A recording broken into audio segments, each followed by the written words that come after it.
যে পেঁয়াজ কাটাটা দিয়ে দিচ্ছি। এখানে আমি কাটা মশলা দিয়ে দিচ্ছি,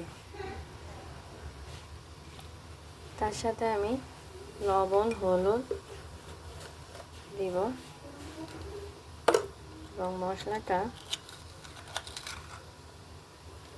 এই যে শুকনো ঝাল বাটা, এটা কিন্তু আমি বাটায় বেটে নিয়েছি। তার সাথে আমি এটা জিরা দিচ্ছি, রসুন,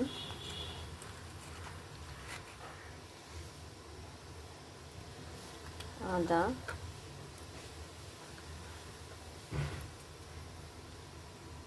এবং এর ভিতরে আমি একটু সিরকা দিয়ে নেব। দিয়ে আমি মাংসটা কিছুক্ষণ ভিজিয়ে রাখবো মাখিয়ে। এটা হলো ধনে গুঁড়া। এইবার আমি এই যে মশলাটা এইভাবে দিয়ে আমি মাখিয়ে নিচ্ছি।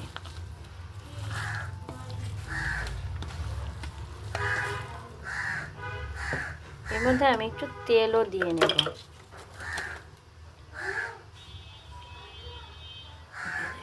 দিয়ে আমি সম্পূর্ণটা ভালো করে মাখিয়ে নেব।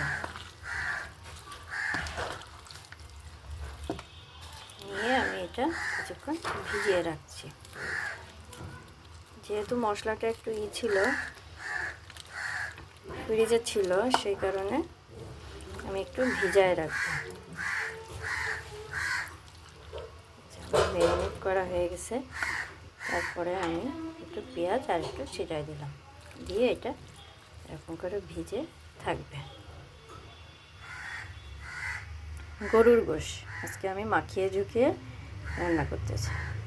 ভিউয়ার্স, এই যে তেল দিলাম,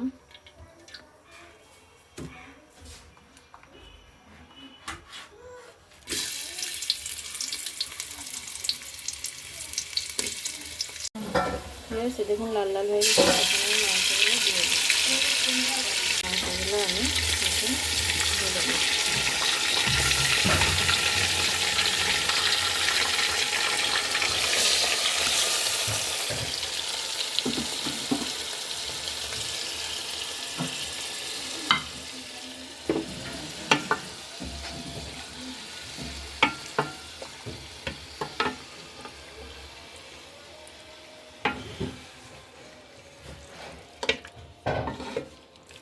নাড়াচাড়া দিয়ে নিচ্ছি।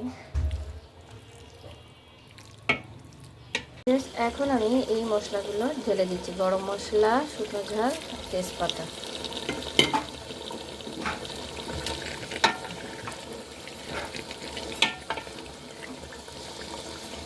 এখন আমি এই যে নতুন আলু দিয়ে গরুর মাংস রান্না করছি, সেই আলু আমি এখন দিয়ে দিলাম।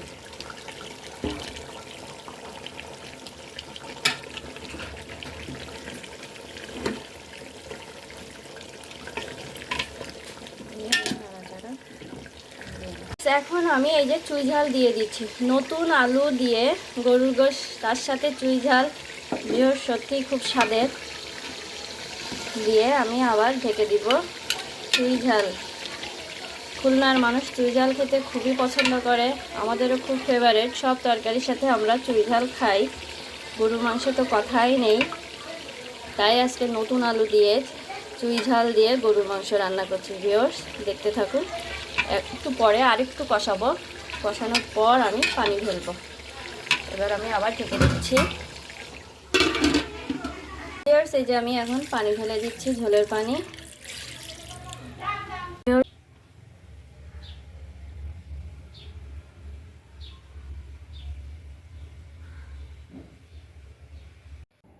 ভিউয়ার্স, এই যে আমার গরুর গোশ রান্না চুই ঝাল দিয়ে, নতুন আলু দিয়ে, তার সাথে এই যে সালাদ।